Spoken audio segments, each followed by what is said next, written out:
41 arday oo isugu jiray rag iyo dumar oo dhameystay barashada cilmiga kitaabka minhaajka ayaa shahaadooyin lagu guddoonsiiyey magaalada Muqdisho kadib xaflad loogu qabtay masjidka Majmaca Al-Macriif ee magaalada Muqdisho. 20 ka mid ah ardaydaas waxay xifdiyeen kitaabka minhaajka. Munaasabadan oo ay ka soo qayb galeen culimaa u diin caan ah iyo marti sharaf kale ayaa mashaayiqdii ka hadashay waxa ay bogaadiyeen ardaydan iyagoo ku booriyay in ay sii wataan barashada culuumta diiniga. Sheekh Cabdinaasir Cali Xuseen ayaa bogaadin kadib ardaydan la dardaarmay. kitaabkii marka wuxuu ku soo gabagaboobay guriga sheekh iyo casharkii ugu dambeeyay oo sheekhu uu dhageystay. guud ahaan maraaxishii uu soo maray kitaabkan xifdigiisu waa maraaxishaas. haddii aan wax yar sii raacsin si toosa wuxuu ugu dhammaaday 10 arday oo min bilaaw ilaa dhammaad kitaabka xafideen. waxaa kaleetoodoo la socdaa arday kaleetood oo 3 rubac ay u dhammaatay oo uu u dhiman yahay 1 rubac oo keligiis.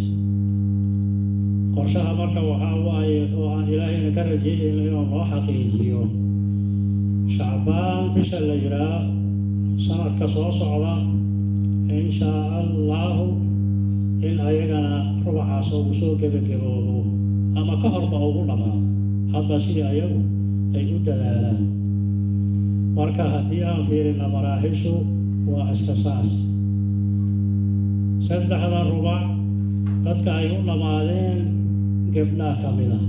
Sheekh Shariif Maxamed Cumar iyo Sheekh Zayid Sheekh Aba Cali ayaa iyaguna si gaar ah ula dardaarmay ardaydan.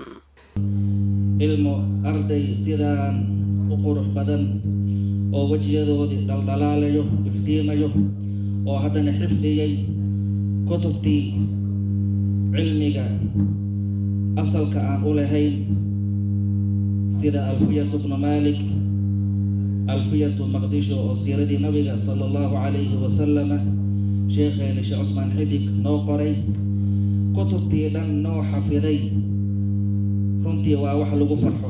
markii ay yimaadeen sanadlaawayaal sheekh asaga wax u akhriyay male haddana waxa uu ku leeyahayba waxaan toosinaa aniga diinaan sheegaa aryaaquu sheekh sheekh looma baahna sheekh kitaabka qur-aanka iyo axaadiista iska baranaya see ku barayay khiyaali miya taa waxay dhalisay marka suu'ul fahmi diintiiba gedi loo fahmo diinta meeshii ay dhahaysay naf bani aadam qiimuu leeyahay dhiiggiisa yaan laysku taabanin waxaaba loo fahmay asagoo majliska ku jiro in la dilo oo kabacdi janal uu gelayo.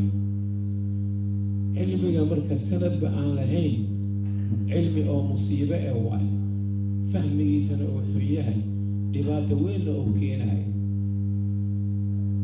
suufiyada ahlu dariiqa cilmigooda sanad uu leeyahay sanadkana xoogay saaraan qofka meelow intisaab meelow tirsaha laakiin qof meel loo tirihayaba aan jirin dhibaato aada u weyn waay.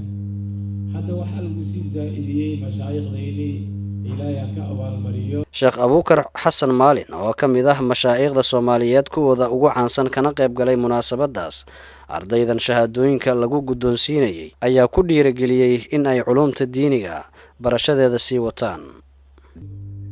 xafladda noocan oo kale ah weligay kama aanan qayb gelin waana laga yaabaa dad badan oo ila mida inay xafladda ay sidaas oo kale ay u arkaan لأنه حفلة لو قبنا